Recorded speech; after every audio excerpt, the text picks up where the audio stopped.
Hi friends, welcome to Neetha's taste land. ഞാൻ നീത രാജീവ്. നമുക്കിന്നൊരു north Indian dish ഉണ്ടാക്കിയാലോ? ഇത് നമ്മൾ മുട്ട ഉപയോഗിച്ചിട്ട് ചെയ്യുന്ന ഒരു നോർത്ത് ഇന്ത്യൻ ഡിഷാണ്. അപ്പോൾ നമ്മൾ എന്നും കേരളത്തിലെ ഫുഡ് മാത്രം ഉണ്ടാക്കി കഴിച്ചിട്ട് കാര്യമില്ലല്ലോ, ഇടയ്ക്കൊന്നും നമ്മൾ കേരളത്തിന് പുറത്തേക്കൊക്കെ പോകണ്ടേ. അതുകൊണ്ടാണ് ഞാൻ ഇങ്ങനെ ഒരു ഡിഷ് പ്ലാൻ ചെയ്തത്. ഇത് വളരെ ഈസിയാണ് ഉണ്ടാക്കാൻ വേണ്ടിയിട്ട്, അതുപോലെ നല്ല ടേസ്റ്റുമാണ്. ഇപ്പൊ നോർത്തിലാണെങ്കിൽ അവര് ചപ്പാത്തിക്കും ബ്രെഡിന്റെയും ഒക്കെ കൂടെയാണ് കഴിക്കുന്നത്. നമുക്കിപ്പോ ചപ്പാത്തിയുടെയും ബ്രെഡിന്റെയും കൂടെ കഴിക്കാം, ഒപ്പം തന്നെ നമുക്ക് ചോറിന്റെ കൂടെയും കഴിക്കാം കേട്ടോ. അങ്ങനെ കഴിക്കാൻ പറ്റിയ ഒരു ഡിഷാണ്. ഈ ഡിഷിന്റെ പേരെന്താന്ന് വെച്ചിട്ടുണ്ടെങ്കിൽ എഗ് ബുർജി എന്നാണ് ഈ ഡിഷിന്റെ പേര്. അപ്പൊ ഇത് നമ്മള് ഉണ്ടാക്കിയതിന് ശേഷം ചൂടോടെ തന്നെ കഴിക്കുക. ചൂട് മാറിക്കഴിഞ്ഞ് കഴിച്ചിട്ടുണ്ടെങ്കിൽ അത്ര ടേസ്റ്റ് ഉണ്ടാവില്ല. പിന്നെ ഇതിലിപ്പോ ഞാൻ ഒരു 6 മുട്ടയാണ് യൂസ് ചെയ്തിരിക്കുന്നത്. ഇപ്പൊ നിങ്ങള് നമ്മുടെ വീട്ടിലുള്ള മെമ്പേഴ്സിന്റെ എണ്ണം അനുസരിച്ചിട്ട് നമുക്ക് മുട്ടയുടെ എണ്ണമൊക്കെ തീരുമാനിക്കാം. അപ്പൊ എല്ലാവരും ഈ റെസിപ്പി കണ്ടതിന് ശേഷം എങ്ങനെയാണ് എഗ് ബുർജി ഉണ്ടാക്കുന്നതെന്ന് ഒന്ന് കണ്ടിട്ട് ഉണ്ടാക്കി കഴിക്കാം. അപ്പൊ നമുക്ക് എങ്ങനെയാണ് എഗ് ബുർജി ഉണ്ടാക്കുന്നതെന്ന് നോക്കാം. നമുക്ക് ഇൻഗ്രീഡിയൻസ് നോക്കാം.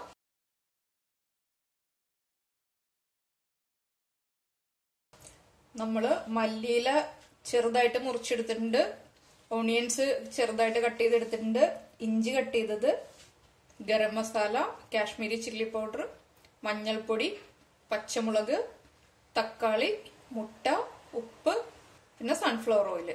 ഇതിപ്പോ നമ്മള് ഒരു 6 മുട്ടയ്ക്ക് വേണ്ടിയിട്ട് മീഡിയം വലിപ്പമുള്ള 1.5 സവാളയാണ് ചെറുതായിട്ട് കട്ട് ചെയ്തെടുത്തത്. അതുപോലെ തന്നെ 2 തക്കാളി എടുത്തിട്ടുണ്ട്. ഞാനിപ്പോ ഒരു 3 പച്ചമുളക് എടുത്തിട്ടുണ്ട്. പച്ചമുളക് ഇപ്പൊ നമുക്ക് എരിവ് എങ്ങനെയാണോ അതനുസരിച്ചിട്ട് പച്ചമുളകിന്റെ എണ്ണം കൂട്ടുകയും കുറയ്ക്കുകയും ചെയ്യാം. ഇതിൽ സാധാരണയായിട്ട് നമ്മൾ വെളുത്തുള്ളി യൂസ് ചെയ്യാറില്ല, വെളുത്തുള്ളി യൂസ് ചെയ്യാത്ത ഒരു ഡിഷാണ്. അപ്പൊ നമുക്ക് ആദ്യം ഒരു പാൻ ചൂടാക്കാം. നമ്മുടെ പാൻ നന്നായിട്ട് ചൂടായി വന്നിട്ടുണ്ട്. നമുക്ക് ഇതിലേക്ക് സൺഫ്ലവർ ഓയിൽ ചേർത്ത് കൊടുക്കാം. ഇതുപോലെയുള്ള ഡിഷൊക്കെ ചെയ്യുമ്പോൾ നമ്മൾ വെളിച്ചെണ്ണയിൽ ചെയ്യാതിരിക്കുന്നതാണ് നല്ലത്. സൺഫ്ലവർ ഓയിൽ പോലെയുള്ള ഏതെങ്കിലും വെജിറ്റബിൾ ഓയിൽ ചെയ്യാണ് എപ്പോഴും നല്ലത്. ഇതിലേക്ക് നമുക്ക് ചെറുതായിട്ട് കട്ട് ചെയ്ത് വെച്ചിരിക്കുന്ന ഇഞ്ചിയുടെ പീസസ് ആഡ് ചെയ്ത് കൊടുക്കാം. ഞാനിതിപ്പോ ഒരു 1 ഇഞ്ച് വലിപ്പമുള്ള ഇഞ്ചിയാണ് എടുത്തത്. അത് ചെറിയ പീസായിട്ട് കട്ട് ചെയ്തെടുക്കാണ് ചെയ്തത്. നമ്മൾ ചെറുതായിട്ട് കട്ട് ചെയ്ത് വെച്ചിരിക്കുന്ന പച്ചമുളക് ചേർക്കുക, സവാള കട്ട് ചെയ്തത്,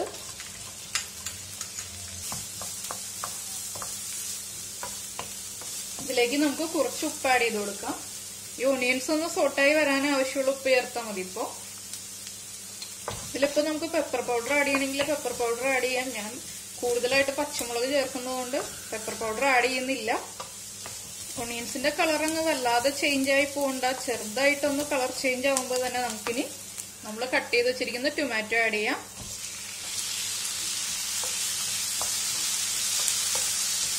ടൊമാറ്റോ ചേർത്ത് കഴിഞ്ഞിട്ട് നമുക്ക് ഫ്ലെയിം കൂട്ടി വെക്കാം. നല്ല പഴുത്ത ടൊമാറ്റോ തന്നെ യൂസ് ചെയ്യണം കേട്ടോ. നന്നായിട്ട് പഴുത്ത ടൊമാറ്റോ ആണെങ്കിൽ നമുക്ക് കറക്റ്റ് നല്ല ടേസ്റ്റും കിട്ടുള്ളൂ. ടൊമാറ്റോ നന്നായിട്ട് സോഫ്റ്റ് ആയി വരുന്നത് വരെ നമുക്ക് ഇളക്കിക്കൊണ്ടിരിക്കാം. നന്നായിട്ട് സോഫ്റ്റ് ആയിട്ട് ഉടഞ്ഞു വരണം. അപ്പോൾ ഇതാ നമ്മുടെ ടൊമാറ്റോ ഒക്കെ നന്നായിട്ട് സോഫ്റ്റ് ആയിട്ട് വന്നിട്ടുണ്ട്. ഞാൻ ഹൈ ഫ്ലെയിമിൽ 5 മിനിറ്റ് ആയിട്ട് ഇളക്കിക്കൊണ്ടിരിക്കുകയാണ്. ഇനി നമുക്ക് ഫ്ലെയിം കുറച്ച് വെക്കാം. ഇതിലേക്ക് നമുക്ക് കുറച്ച് മഞ്ഞൾപ്പൊടി ചേർക്കാം. ഒരു 1/4 ടീസ്പൂൺ മഞ്ഞൾപ്പൊടി.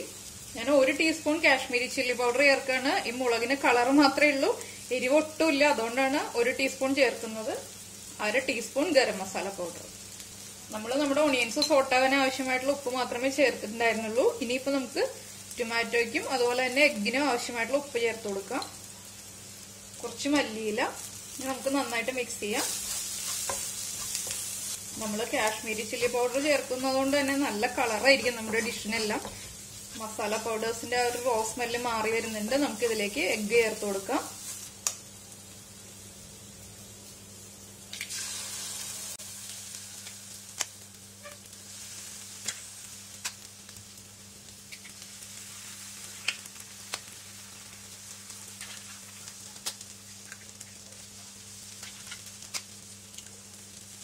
നമുക്കിനി നന്നായിട്ട് മിക്സ് ചെയ്ത് കൊടുക്കാം. മീഡിയം ഫ്ലെയിമിലേക്ക് മാറ്റാണ്.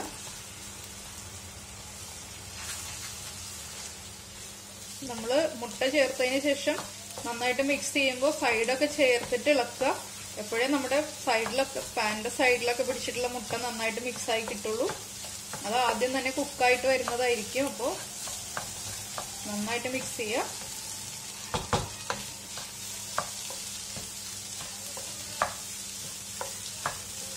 വലിയ പീസുകളൊക്കെ ഉണ്ടെങ്കിൽ ഒന്ന് ചെറുതായിട്ട് ഉടച്ചു കൊടുക്കണം. അല്ലെങ്കിൽ ചില പീസ് മുട്ടയുടെ ചില പീസ് മാത്രം വലുതായിട്ടിരിക്കും, അല്ലാത്ത പോർഷനൊക്കെ ചെറുതായിരിക്കും. അപ്പൊ എല്ലാവരും ഈവൻ ആയിട്ടുള്ള പീസസ് ആവാൻ വേണ്ടിയിട്ട് ഏറ്റവും വലിയ പീസായിട്ട് കിടക്കുന്നതൊക്കെ ഒന്ന് ഉടച്ചു കൊടുക്കുക. നമുക്ക് കാശ്മീരി ചില്ലി പൗഡർ അവോയ്ഡ് ചെയ്തിട്ട് കംപ്ലീറ്റ് ആയിട്ട് പെപ്പർ പൗഡർ മാത്രം ചേർത്തിട്ടും ചെയ്യാം, ഇല്ലെങ്കിലും നമ്മുടെ ഗ്രീൻ ചില്ലി മാത്രം ആഡ് ചെയ്തിട്ടും ചെയ്യാം. പക്ഷെ കുറച്ചും കൂടി കാണാൻ ഭംഗിയുള്ള ഒരു കളറൊക്കെ വരുന്നത് നമ്മൾ ചില്ലി പൗഡർ ആഡ് ചെയ്യുമ്പോഴാണ്. നമുക്ക് എത്ര ഡ്രൈ ആയിട്ട് വേണം ബുർജി എന്ന് വെച്ചാൽ അതനുസരിച്ചിട്ട് നമ്മൾ കുക്ക് ചെയ്തെടുക്കുക. ഞാൻ കുറച്ച് ഡ്രൈ ആയിട്ടുള്ള രീതിയിലാണ് ചെയ്യുന്നത്. ഇത്ര ഡ്രൈ ആവണ്ടെന്നുണ്ടെങ്കിൽ നമ്മൾ മുട്ട ചേർത്ത് നന്നായിട്ട് മിക്സ് ചെയ്തതിന് ശേഷം അപ്പോൾ തന്നെ ഫ്ലെയിം ഓഫ് ചെയ്താൽ മതി. ഇതിലേക്ക് നമുക്ക് കുറച്ചുകൂടി മല്ലിയില ചേർക്കാം. ഫ്ലെയിം കുറച്ചിട്ടുണ്ട്, ഇപ്പോൾ ലോ ഫ്ലെയിമിലാണ് വെച്ചിരിക്കുന്നത്. നന്നായിട്ട് മുട്ട ഒന്ന് ഡ്രൈ ആയിട്ട് വരട്ടെ. ഞാനൊന്ന് ഉപ്പ് എരിവൊക്കെ ചെക്ക് ചെയ്ത് നോക്കട്ടെ. ഉപ്പ് കുറവാണെങ്കിൽ നമുക്ക് ഉപ്പ് ആഡ് ചെയ്യണം. ഉപ്പ് കുറച്ച് കുറവാണ്, നമുക്ക് കുറച്ച് ഉപ്പ് ആഡ് ചെയ്ത് കൊടുക്കാം. എരിവൊക്കെ കറക്റ്റ് ആയിട്ടുണ്ട്. നമ്മൾ പച്ചമുളകൊക്കെ ചേർത്തുകൊണ്ട് തന്നെ എരിവ് കറക്റ്റാണ്. പിന്നെ നമ്മുടെ തക്കാളിയുടെ ഒരു ചെറിയ പുളിയും ചെറിയ മധുരവും എല്ലാം ഉണ്ട് നമ്മുടെ ഡിഷിന്.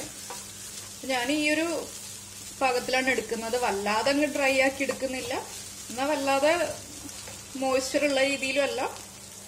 നമുക്ക് ഫ്ലെയിം ഓഫ് ചെയ്തിട്ട് ഒരു സെർവിംഗ് ബൗളിലേക്ക് മാറ്റാം. അപ്പൊ ഇതാ നമ്മുടെ എഗ് ബുർജി സെർവ് ചെയ്തിട്ടുണ്ട്. ഇതിപ്പോ നമുക്ക് ചോറിന്റെ കൂടെ കഴിക്കാം, അതുപോലെ തന്നെ ചപ്പാത്തിയുടെയും ബ്രെഡിന്റെയും കൂടെ കഴിക്കാം. ഞാനിന്നിപ്പോ രാത്രി ചപ്പാത്തിക്കായിട്ടാണ് പ്രിപ്പയർ ചെയ്തത്. നമുക്ക് ചപ്പാത്തിയുടെയും ബ്രെഡിന്റെയും ചോറിനും എല്ലാത്തിന്റെയും കൂടെ നല്ല കോമ്പിനേഷൻ ആണ് കേട്ടോ. ഇവിടെ ഇപ്പൊ നല്ല ഇടിയും മഴയൊക്കെയാണ്, അപ്പൊ അതിന്റെ സൗണ്ട് ഒക്കെ കേൾക്കുന്നുണ്ടാവും. നല്ല വേനൽ മഴയാണ്.